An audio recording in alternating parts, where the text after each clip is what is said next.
Welcome. It is Dr. Deb. And I'm going to change the color of this if I can.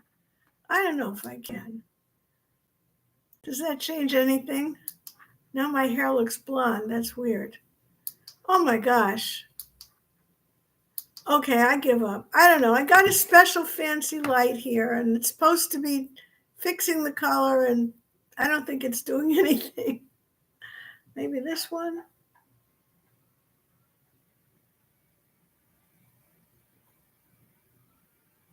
Oops. I don't know. I give up. All right. It's Dr. Deb, and it is Thursday night at 9, and I am having my talk that I didn't give last week because my screen was black. And from now on, if the screen is black, I'll keep trying, and I'll just go ahead anyway, because it turned out that it did show as a video. I clicked the end of it very quickly, but what was there was me on screen. So I don't know what happened on my end. We are talking tonight about you are a person, not a patient. You know, when you go to a doctor, they call you a patient. Will the next patient come? The doctor's waiting. Well, when you go to a therapist, that shouldn't happen, because you're not a set of diagnostic categories. You know, like, oh, the broken arm is in room 2 and the broken toe is in room 4. No, you know, you're a person, which means you're whole. That's what a person is. A person is good, bad, ugly, and beautiful.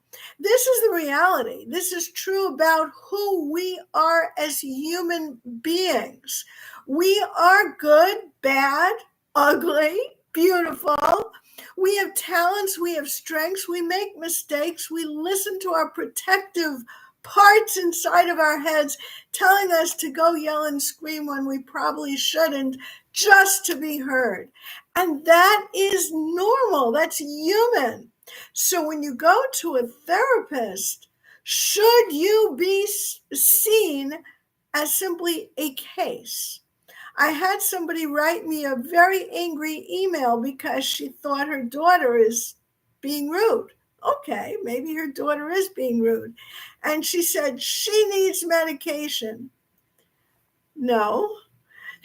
She needs a mother who stands up for something, holds boundaries with love. And the same is true in a marriage. The person you married, no matter how bad they seem to be, is a person. And underneath all that horrible behavior, the behavior you can't stand, is a real human being. So then you're going to say to me, okay, why haven't I seen that? There are many reasons, but they all have to do, you know, I'm going to come back to it always, they all have to do with trauma.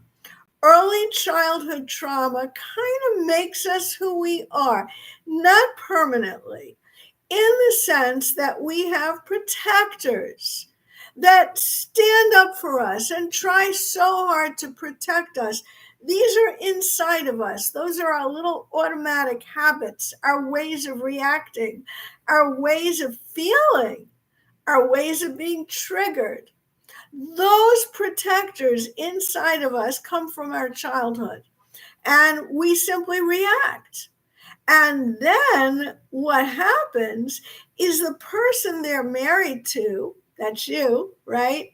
You react to their reaction, which then causes a bad cycle. So what's my secret? Before I share what my secret is, I want to know if you're there, because I see the numbers, but I don't see anything in the chat. I need to know you're there. I need you to chime in with questions, with arguments, with disagreements. I love it all. It all keeps me going. So please do that. Chime in. Say something. The chat is on. It should be on. It is on. For sure it's on. Tell me it's not on. It says welcome to the chat. Here, I'm going to put an emoji in the chat myself. Here. Oh, what happened to that emoji? Now I've got weird things. All right, we'll just put a green laughing thing. Perfect. It works. The chat's on. All right, you guys. I want to see comments, please. Otherwise, I'm talking to myself. So let me get back to the talking to myself, because if you're not going to comment or you can't comment, okay, very good. The point is, no matter how bad a person is, the behavior you're seeing is a result of what happened to that person. It's not who they are. Underneath every single one of us, when I talk to them, every person's just a person. I find this out very quickly. They share with me who they really are very quickly. So what happens? Why isn't that happening with you? And this is the secret. This is the secret. If you react to whatever you're seeing, instead of to the real person underneath, then you're going to get a false impression of who they are, because they're going to react to your reaction. So let's take a silly example. I drop a hammer on my toe, and at that moment you walk in on me and I'm screaming. You might say, oh goodness, Dr. Deb's a nutcase. But when you hear the whole story, the hammer that fell and mashed my toe, it would make perfect sense that I'm screaming. Does this make sense, guys? Does this make sense? Because I need for you to understand where I'm coming from here. I see her out there. No one's chatting in. Maybe you can't. I don't know. I chatted. I put a green face there. If it makes sense, can you do something with an emoji at least, so I get that you're there and listening?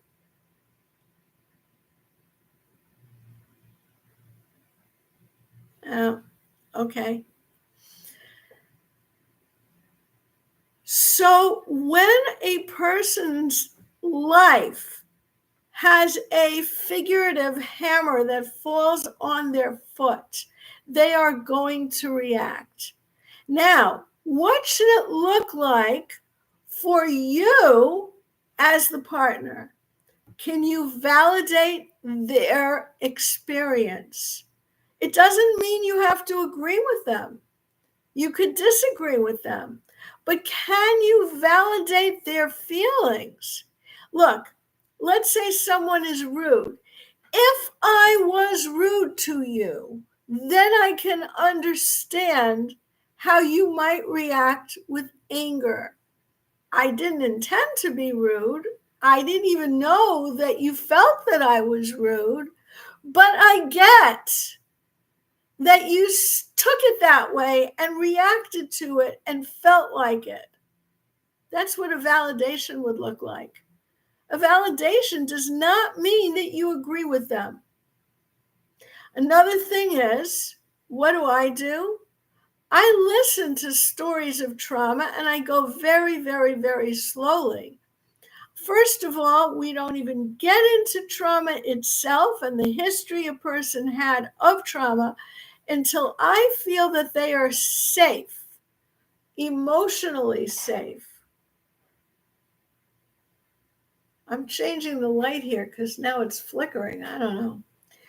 If I feel they are going to be safe talking to me, we can proceed slowly.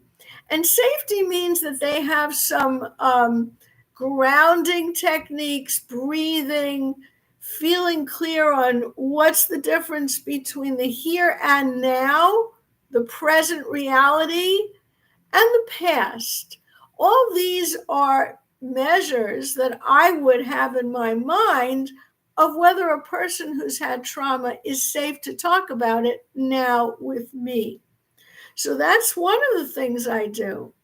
And finally, people may have buried their feelings, and people who act like they're numb, like there's no feelings there whatsoever, when that happens, then I take it even slower, introducing them to their own feelings. Because think about it, if you didn't experience a feeling in your whole life, any feeling, whatever the feeling was, I imagine that that would be very disturbing, frightening. So by going slowly into introducing them to their own feelings, hello there, glad you joined. I don't know if you missed the beginning and came in late, because I kind of started on time and I asked for highs, so I'm not sure. But if you did, if you have any questions here, I'd love to hear them. What I said before was that people who go to a doctor are given a diagnosis. You have a broken arm, you have a punctured lung, whatever it is, you have an irregular heartbeat, and the doctor thinks of that person as a patient with a case. You have a problem. And that is not the way anyone should look at their family members. Don't think of the person that drives you crazy as a problem, as a case, as a person who is suffering from whatever trauma, because even if they did, and they surely must have, they're a complete human being underneath all those behaviors, just the same. A complete human being has feelings, has talents, has skills and intuition, even when they tell you they don't. What I was just getting up to was how I treat people to make sure they are comfortable with me. This is something anyone can do. First is validating their feelings, even if you don't have the same feelings. If someone wants Biden and someone wants Trump, you could say, I see how you came to that conclusion. It doesn't mean that you're agreeing. It just means you're validating where they're at. That was the first point. And I just want my audience of whoever's out there, do you agree, disagree, have questions? And while you're chatting, I'm going to go ahead. And the second point I raised is that although you do or don't agree or whatever, you also have to show them respect and kindness. And this, by the way, is true of parents to children. It's not just spouses. When someone is mean, don't be mean back. I was reviewing, and you can go to the playlist on narcissism. I reviewed 2 different channels that were taking down people who they are labeling as narcissists, as if this narcissist was like the hideous green monster that came out of a lagoon. Are they mean? Okay, maybe they act mean. What's underneath that? Why are they so protective? What are they afraid of getting found out about? That meanness is not who they are. I'm taking an interlude here. Comment, please. Yes, they're afraid. They could be afraid of vulnerability because the narcissist, let's go through a few different people. The narcissist is one example. The narcissist is a person who is afraid of discovering that there's nothing inside. So usually it's a he, it could be a she. This person makes up a false self to make up for what they don't think is there. I know there's something there. even for the people I haven't met, that something may have been squashed and they think it will never be found. And I believe that if they enter therapy and they try to go through the process with someone who is kind, caring, perceptive, and patient, it will come out. The real self will come out. Let's change it. Let's say a person who's depressed. What is a depressed person afraid of? What would happen if that depressed person was happy? Why is the depressed person always depressed?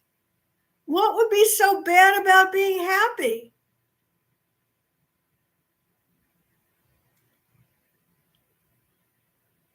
I'll throw in my version of an answer for that.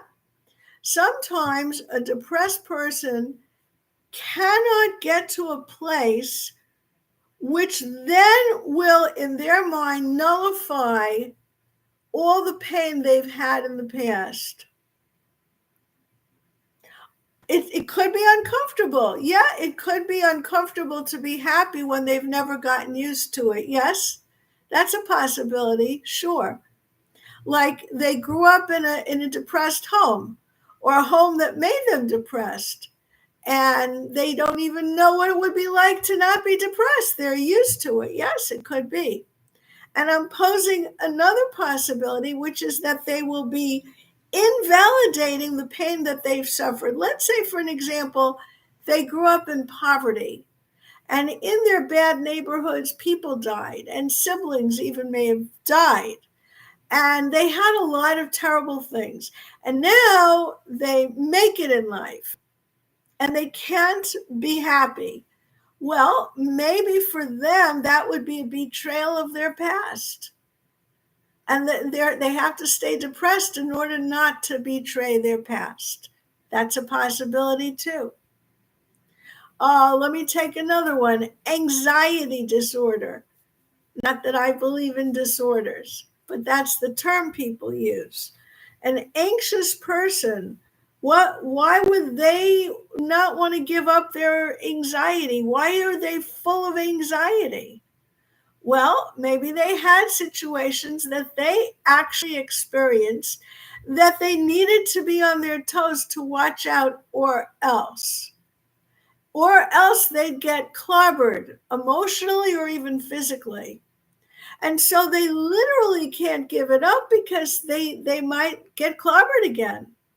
Now, you could say to them, but I'm not going to clobber you. I'm kind.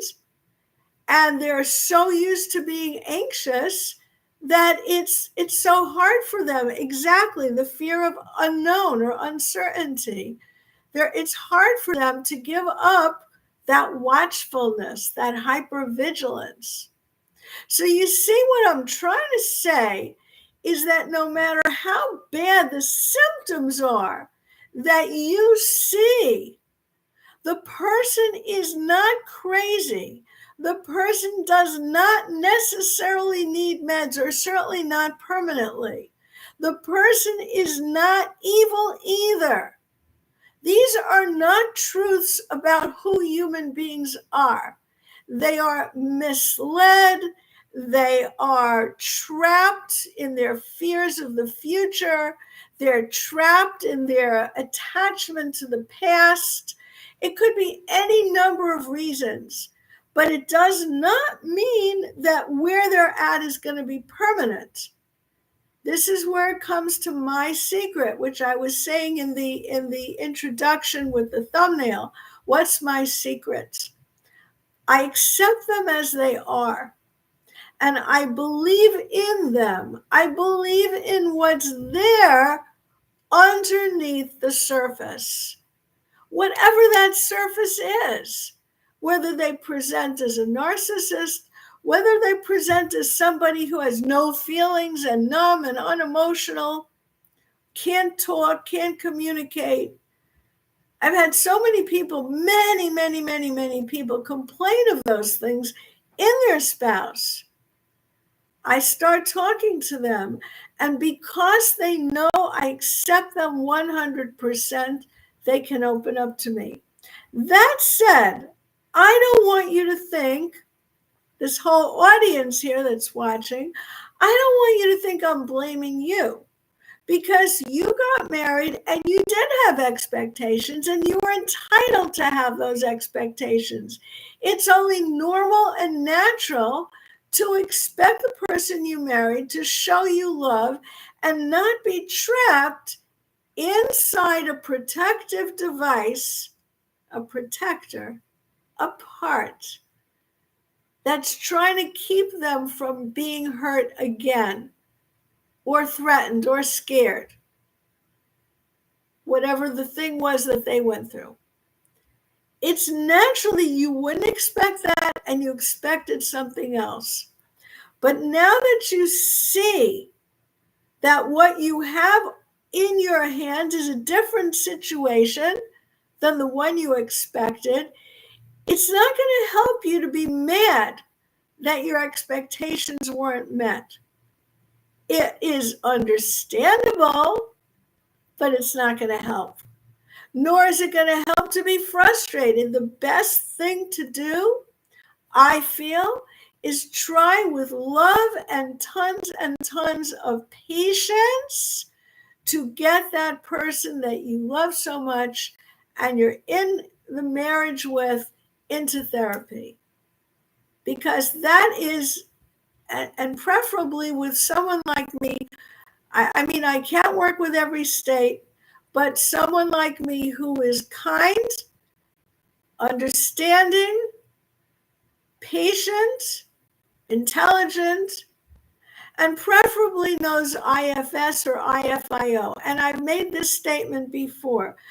If you either comment here or if you're on my email list, you can email me. If you're not on my list, go to my website and get on my list, drdeb.com, and you'll get some freebies too that way. And let me know what state you're in, and I'll look up who you should go to, because there are directories of IFIO and IFS people, and I believe the IFS is on the IFS website, Internal Family Systems-Institute.com. And IFIO,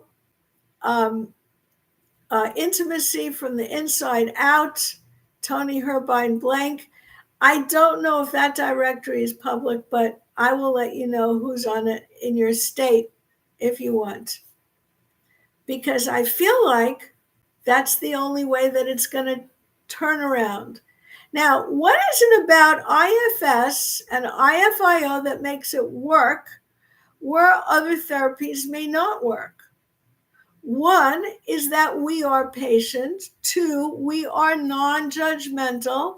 And three, we are non-pathologizing. We don't think something is wrong with you, which is why you're a person and not a patient. If you noticed in the thumbnail, I had the angry person crossed out under patient, but the same face, the same angry face, got a check mark under person, because the person has anger, and that's a part of him or her, and that's not necessarily okay as far as you're concerned on the receiving end, but it's understandable from my point of view, given what the person went through, to be angry. I was just talking to somebody today who was saying that she must be angry. Listen to this. Must. Has no choice, because otherwise she will not be heard. She believes that she will not be heard. And she says she's tried it, because when she says what she needs or wants or feels in a calm way, it doesn't get heard. Now, in my opinion, I don't think that's the answer. I think that there needs to be better communication, and I can facilitate that. But my point is that even though I don't agree with the conclusion, I get where she's coming from. And that's an example of validating a person. I would love to have from anybody out there, if you're not too shy to comment, I see one person commenting, if you would like to share with me a situation and ask my opinion, how I would validate that. Because I think the key to turning around the worst people is making them feel like they're a person, like anybody else that you respect, that you care about, that you want to hear. It's so important for each person to be heard. Now, again, you can write me in the comments later. You can go to my website and get on my email list. You can write me back. And if you're not comfortable to share this on a public space, that's fine. All right, you guys. Oh, if I express myself, my partner becomes offended, even when it's not directly at the person. Well, how a person expresses themselves, I noticed, by the way, hurt people can be more easily triggered, and they can read what someone else was giving them in a way that may be over an exaggeration. Like if someone says, "Where are you?" because they're waiting to be picked up, they call, "Where are you?" That sounds fine, right? But the person on the receiving end might read a tone in their voice of blame. And now they're feeling blamed, so they can get angry. So expressing, or offended, expressing yourself may be fine, or it may not be. I don't know how it sounds, but the other person may simply hear more blame, criticism, judgment, shame, whatever that you didn't even intend.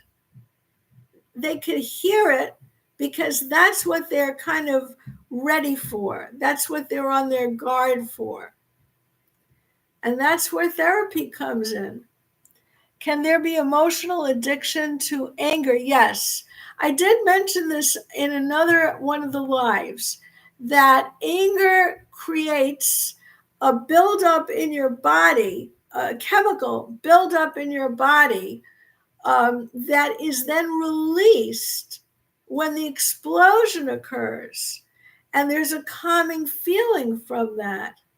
And a person who doesn't know how to get calm, because they don't even know what's bothering them, all they know is they feel this buildup, they can use anger as a way of release. And there's nothing you did that caused it. So again, as much as I want to help couples to do it on your own, sometimes therapy is the only way out. And what I have found is that when people talk to me who've been very leery of therapy, they become more comfortable. And you have to shop around for the right person in your state. Again, from the totality of people who are IFS or IFIO, the difference is IFS is for individuals, IFIO is for couples. It's almost the same procedure, way of doing therapy.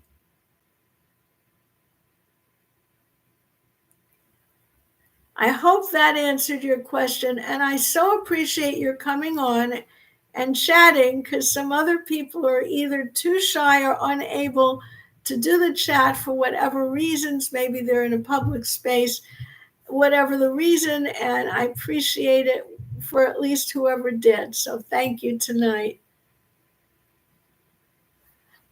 All right, my friends, I appreciate your joining. Take care and be well.